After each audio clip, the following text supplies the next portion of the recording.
Assalamualaikum warahmatullahi wabarakatuh. Di sini saya akan mengambil materi kepribadian. Tugas UAS mata kuliah Psikologi Pendidikan.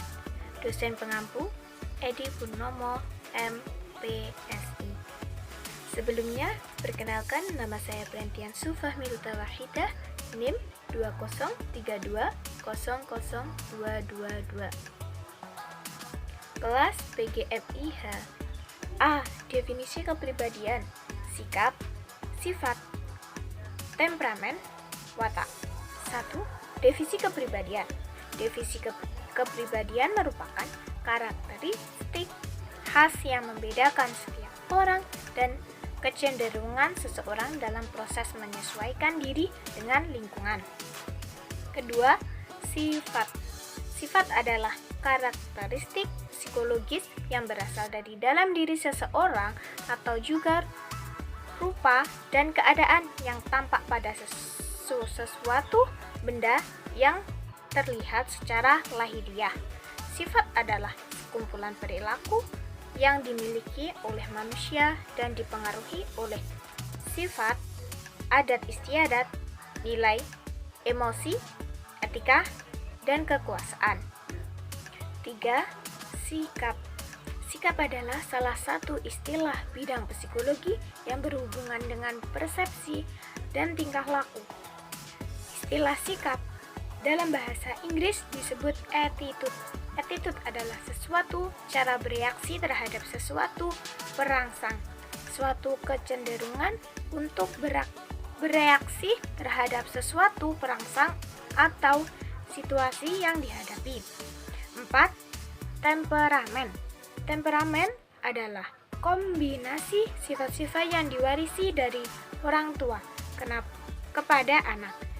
Tidak ada seseorang pun yang tahu di mana letak temperamen, tetapi tampaknya ia ada di suatu tempat dalam pikiran atau pusat emosi, atau sering dirujuk sebagai hati.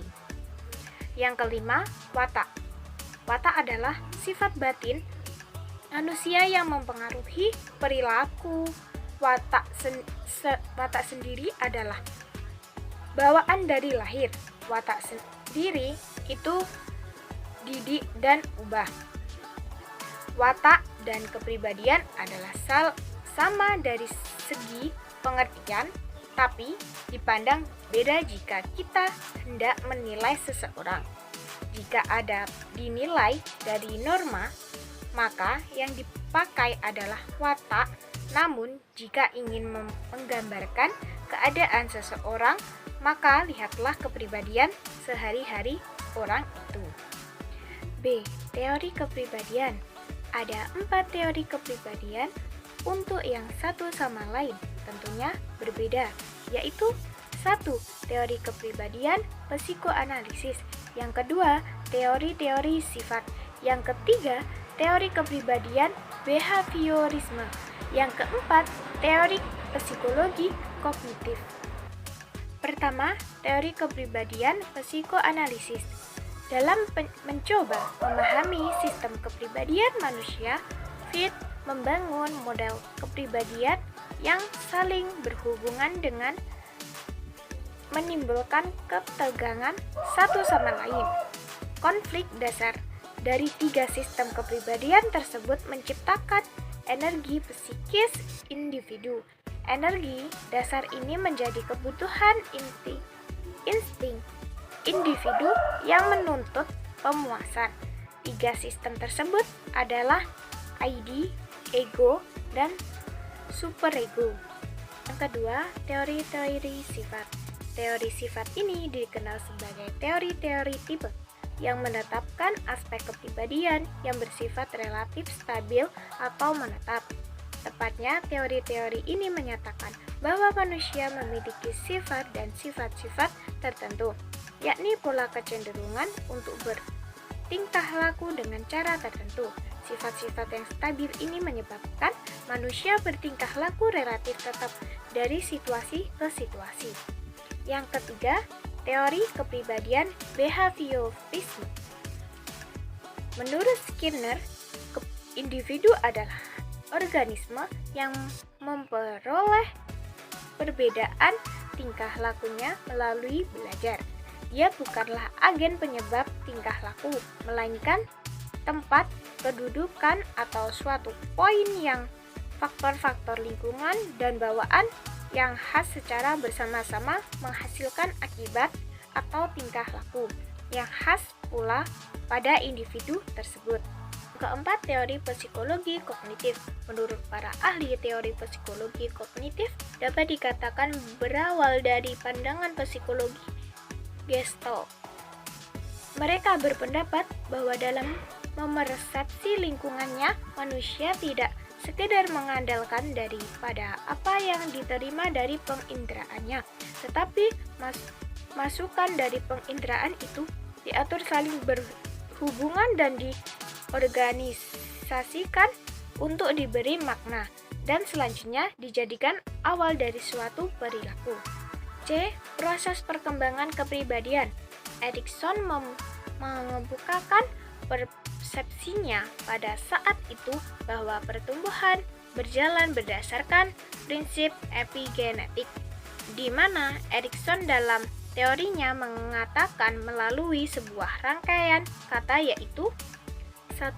Pada dasarnya, setiap perkembangan dalam kepribadian manusia mengalami keserasian dari tahap-tahap yang telah ditetapkan, sehingga pertumbuhan pada tiap individu dapat dilihat atau dibaca untuk mendorong, mengetahui, dan untuk saling mempengaruhi dalam radius sosial yang lebih luas.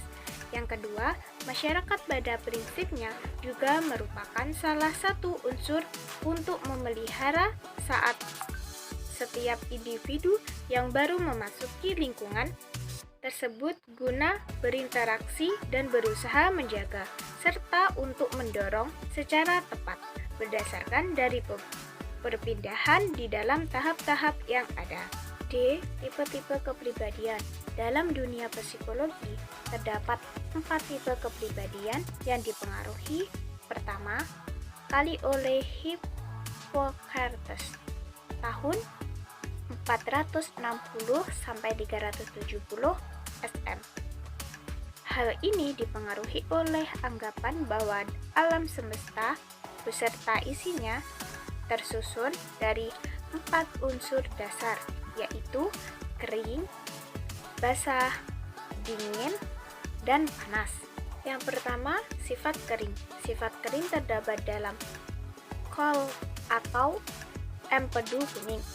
Yang kedua, sifat basah terdapat dalam melakole atau empedu hitam. Sifat dingin terdapat dalam plekma atau lendir. Dan sifat panas terdapat dalam sengwis atau darah. Keempat cairan tersebut terdapat di dalam tubuh dan prosesi tertentu. Jika prosesi cairan-cairan tersebut di dalam tubuh berada dalam keadaan normal, maka individu akan normal atau sehat. Namun, apabila keselarasan proporsi tersebut terganggu, maka individu akan menyimpang dari keadaan normal atau sakit. E. Kepribadian yang sehat. Hall and Lindersee mengemukakan bahwa secara populer, kepribadian dapat diartikan sebagai keterampilan atau kecakapan sosial kesan yang paling menonjol yang ditunjukkan seseorang terhadap orang lain, seperti seseorang yang dilaksanakan sebagai orang atau akrab atau pendiam. Sedangkan Anung Fatimah, faktor-faktor yang menentukan kepribadian itu sendiri baik internal maupun eksternal. Faktor tersebut adalah 1. Faktor fisiologis, yang kedua faktor psikologis, yang ketiga faktor perkembangan dan kematangan, yang keempat faktor lingkungan, yang kelima faktor budaya dan agama. F. Kepribadian yang abnormal.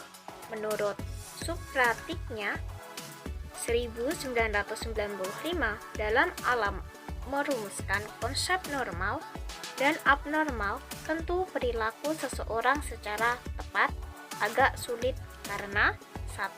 Sulit menemukan model manusia yang ideal atau sempurna. Yang kedua, dalam banyak kasus Tak ada batas-batas yang jelas antara normal dan abnormal.